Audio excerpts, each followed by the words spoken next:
What's up guys, it's John here at Directive, and today we are going to talk about the age-old question. When should you have your second child? The joys of experiencing dirty diapers, crying and sleepless nights. We want more. Why? Because we are Iron Moms. But seriously though, when enough time has passed, everything seems just a little bit more manageable and we forget how difficult things were in the past. So we start thinking about having a second baby. But there is one thing that you never forget, and that is to hit that like button to help with the YouTube algorithm for this video. So let's poke that like button. Go ahead. It's not gonna wake up and cry. Don't worry, trust me, I tried it. Let's get right to the video. Even though there is a lot of work involved with having a baby, there is just so much joy in having a child, and I can attest to that as a twin dad. So there will come a time when you want a second baby, whether that's because you want a larger family or you just don't want your child to grow up lonely. However, before you make that decision, there are certain things that you need to consider. A 2018 study published in the journal JAMA Internal Medicine found that women who wait fewer than 12 months between giving birth to one child and conceiving the next face greater risk of illness, death, and spontaneous preterm delivery. Most doctors actually recommend 18 months or more for the spacing between two pregnancies, and the World Health Organization also recommends 2 years of gap between two pregnancies as well. Historical average of the age spacing has been 3 years or more.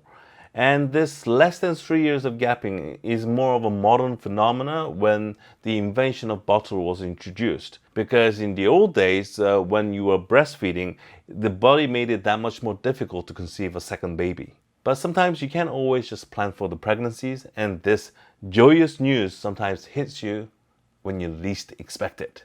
So let's look at the options. There are many reasons why you may want to have your second child with less than 2 years apart. It's possible that you had your first child quite late and you feel that you need to pick up the pace a little bit just because you feel that your biological clock is ticking. Or you may just want to get it over and done with fast. There are advantages of having two children with less than 2 years apart. Everything will be pretty fresh in your mind. Everything from teething to tummy time and diaper changes.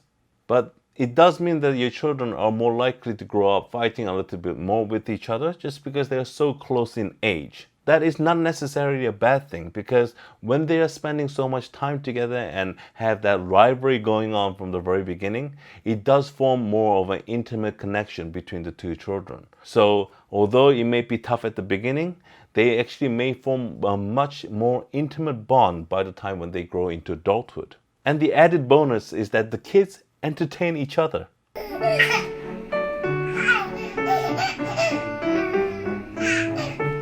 The toys and developmental milestones are relatively in sync with each other, so you know what to expect. For example, crying, check. Diaper explosions, check. Random crying in the middle of the night, check. And also, even if you might be a little bit worried about the bills of everything being double, from strollers, diapers to formulas, surprisingly, this particular option is the most cost-effective option out of the ones that we are going to talk about today. When you actually have two children attending the same school, camp, or any after-school activities, there are more likely to be discounts available for your second child. In addition to that, there may be more grants available when it comes to financial aids as well. But there are certain disadvantages when it comes to having a child that are less than 2 years apart. And that is, for the first 2 years, there will be chaos. And in addition to that, it will be very tough to find time alone with your partner that is not to do with raising a kid. So when someone asks you, when was the last time you actually had a date night? You're going to answer most likely, date night? What's that? So any advice when it comes to raising children under 2 years of age gap? First, look for signs of jealousy, especially with your bigger kid. Even though your bigger kid may look all grown up compared to your newborn, he or she is still a baby. And when they're only 1 to 2 years old, they have a much tougher time articulating their feelings with words. So cuddle them and show affection to both of them so they don't feel left out.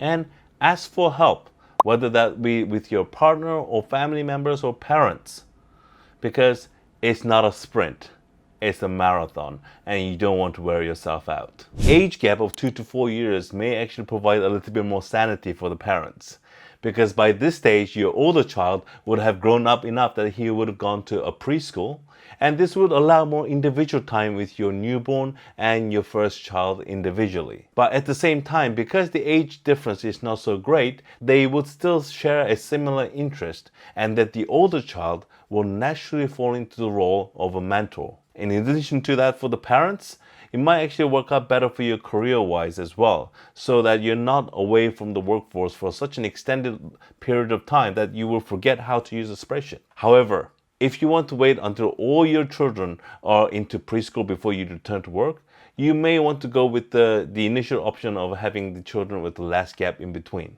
One of the main disadvantages of this particular gapping is that once you go through the baby stage and move on to the toddler stage, and once you finish that, you feel like you have to go back to the baby stage and go through the toddler stage again, which means that you'll be a diaper changing master after about 5 years of changing diapers. In addition to that, it might be tough finding a babysitter who is willing to take care of a high energy 5-year-old as well as a baby. Now, when it comes to this particular age gap difference, understand that your older child is old enough and yet not quite old enough, so he or she will feel jealousy towards the baby.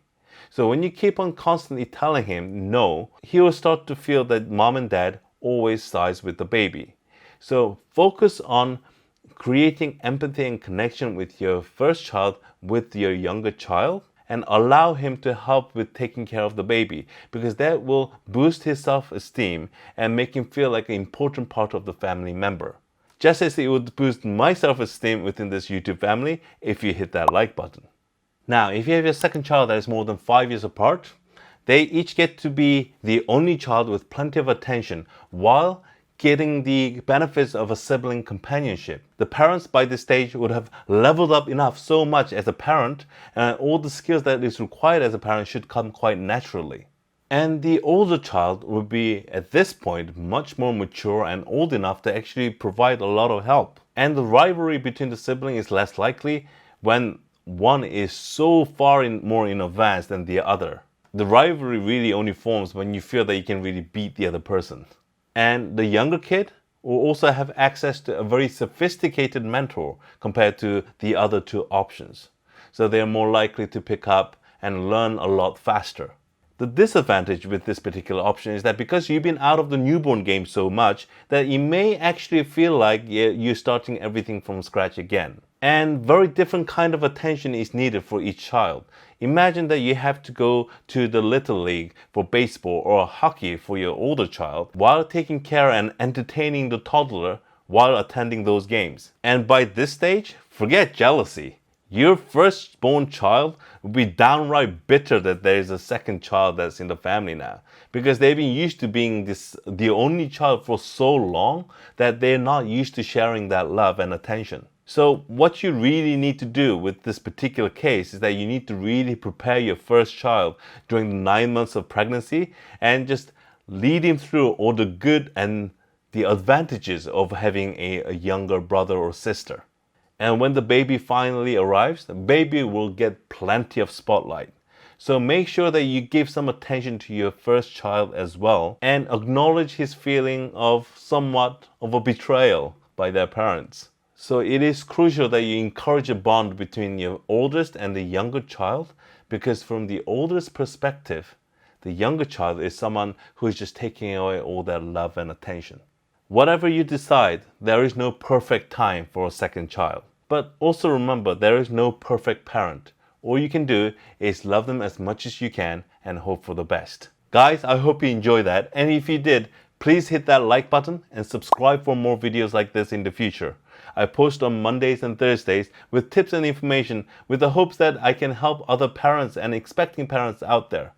As always, thank you for watching and happy parenting.